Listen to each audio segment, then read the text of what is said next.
ఏ మాటకి ఆ మాట చెప్పుకోవాలి గానండి. నిజంగా మనం అమ్మలవి వరకు మనం చేసిన అల్లరంతా గుర్తొస్తుంది కదండీ! ఇప్పుడు అమ్మనయ్యాను కాబట్టి నా అల్లరి నాకు గుర్తులేదు. అమ్మలాగా నేను బిహేవ్ చేసేస్తున్నాను.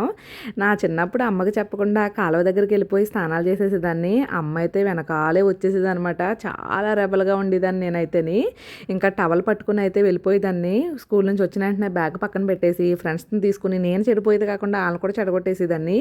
వాళ్ళని కూడా రమ్మని చెప్పేసి మేము ముగ్గురం అనమాట. ముగ్గురం అయితే కాళ్ళ దగ్గరికి వెళ్ళిపోయి స్నానం చేసేవాళ్ళము. ఇంట్లో చిన్నవాళ్ళు ఎలాగైనా సరేనండి మాట అయితే వినరు కదా. సేమ్ నాకులాగానే అనమాట నా చిన్న కూతురు. నా మాటకి ఎదురు చెప్తానే ఉంటది. నేను అమ్మకి అలాగే చెప్పేదాన్ని.